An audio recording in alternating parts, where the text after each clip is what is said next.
Swastiastu, Awigana Mastu.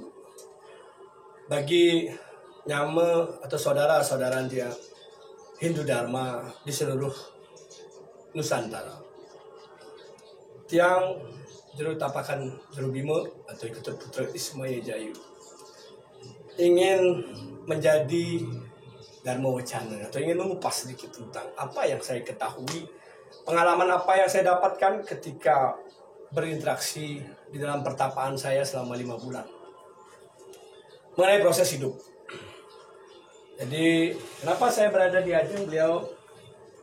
Karena saya ingin bercerita kejujuran bahwa apa yang saya ceritakan beliau pun tahu memang dari mana saya dapatkan, dari wahyu alam semesta mungkin yang bercerita kepada saya.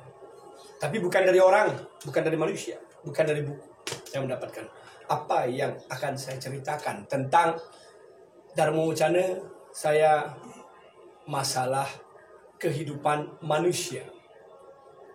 Proses kita menjadi manusia. Saya mungkin akan. Jadi ketika di dalam renungan saya mencari tahu apa sih yang terjadi dalam kehidupan manusia? Apakah kita hidup sudah seperti orang bilang bahwa hidup kita adalah seperti wayang dan dalang yang sudah dijalankan oleh Tuhan? Banyak orang bilang seperti itulah hidup kita, bahwa kita adalah manusia yang hidup sudah diatur oleh Sang Pencipta Tuhan untuk mengatur kehidupan kita seperti dalang, seperti wayang kita menjalani.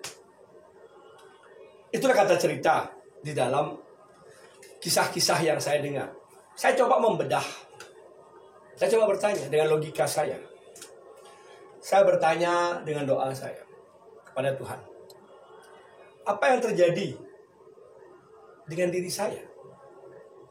Apakah Engkau ikut mengatur, Tuhan, tentang apa yang terjadi hari ini, terjadi kehidupan ini?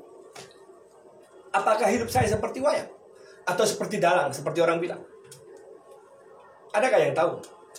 Saudara-saudara saya, orang yang pendukung spiritual, apakah hidup kita seperti wayang atau dalang yang sudah diatur? Ketika saya mendapatkan suatu jawaban, akhirnya saya tahu bahwa hidup kita sudah diatur oleh Yang Kuasa. Berdasarkan apa? Berdasarkan takdir dan karma. Bagaimana proses itu terjadi? Saya tanya. Dan di mana cerita Tuhan itu bercerita tentang hidup saya? Saya tanya dalam doa saya. Tuhan pun berkata, kau sudah kutuliskan kehidupanmu sampai dengan kematianmu. Kau sudah memiliki hidup yang kutulis dalam cerita kehidupanmu sampai dengan kematianmu. Sampai dengan kematian. Ternyata takdir nasib itu tidak bisa kita elakkan. Kenapa? Karena sudah dituliskan oleh Sang Pencipta alam semesta, oleh Tuhan. Saya tanya, di manakah letak tulisan itu? Berarti hidup saya bukanlah Engkau yang mengatur seperti dalang dan wayang, Tuhan. Tidak. Jawabannya tidak. Hidupmu Engkau yang mengatur. Aku hanya menuliskan cerita dalam kehidupanmu sampai dengan kematianmu. Tetapi ingat, ada 2 tulisan yang kutuliskan dalam kehidupan dirimu, dan aku sudah tuliskan di badanmu. Di manakah letak tulisan Tuhan terhadap kehidupan kita sampai dengan kematian? Adakah yang tahu? Ada. Nama saya Sedharma, nama saya Ksatria Kris di seluruh Nusantara. Adakah yang tahu di mana Tuhan menuliskan tentang tulisan kehidupan kita sampai dengan kematian? Apakah di kepala kita tertulis? Atau di buku, di nota? Jawabannya tentu tidak menurut saya. Ketika saya bedah dan saya bertanya, Tuhan pun menjawab. Kau sudah kutuliskan sampai dengan kematianmu berada di kedua tanganmu. Kedua tangan. Maka coba lihatlah tangan kanan dan tangan kiri. Di sini akan ada garis besar yang sama dengan di sini. Kanan kiri akan memiliki garis besar yang sama. Tetapi garis besar ini pasti ada garis kecil-kecil yang berbeda antara satu dengan satu. Disitulah ditulis oleh Tuhan. Contohnya, ketika kita melihat orang melihat kita saling pandang. Ada rasa tersinggung dalam diri kita. Siapa orang ini? Kok mandang kita kayaknya benci. Akhirnya kita samperin, kita pukul. Kadang hajar. Orangnya lapor, kita masuk penjara. Mungkin garis kiri yang kita ambil. Garis kiri. Tetapi ketika orang itu melihat, apa sih dia orang? Saya turunkan dari si tubuh saya. Emosi ego saya. Saya sapa dulu.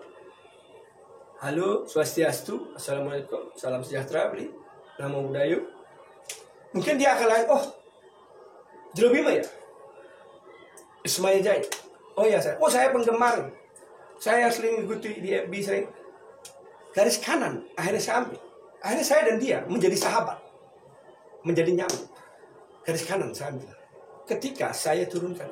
Artinya di sini kan kita memilih untuk mencari jalan. Bukan semata-mata dan semena-mena atau sekonyong-konyongnya kita berjalan untuk mengambil suatu tindakan. Apapun itu pasti kita pikirkan. Pikiran inilah mencari jalan kehidupan kita. Jadi ketika bayi baru lahir, kenapa mengembang? Kenapa begitu? Karena dia simpan rahasia kehidupannya. Ketika dia baru bisa merangkak, baru dia buka jalan tangannya, jalan garis kehidupannya, baru dia berjalan. Dia seret badannya, dia seret dengan tangannya untuk membuat garis-garis kehidupan di tangannya. Disitulah garis kehidupan sampai dengan kematian Tuhan sudah buatkan. Ketika engkau hanya memilih jalan untuk kau tentukan nasib, melalui pikiranmu akan kau pilih jalan terbaik dalam kehidupanmu. Tergantung karma bekalmu di masa lalu yang sudah tertulis, dan karma bekalmu di kehidupan sekarang yang akan kamu tulis. Tulisan baik maupun tulisan buruk di sini sudah tercatat. Engkau yang akan memilih. Tuhan hanya melihat.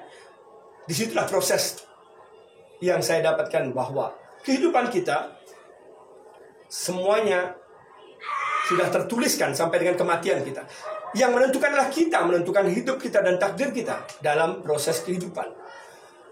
Mungkin hari ini cukup sampai tentang garis tangan kehidupan yang saya ceritakan kepada semeton Nyama Hindu Sedharma saya, Nyama Hindu dan Nyama Nusantara, apapun agamanya.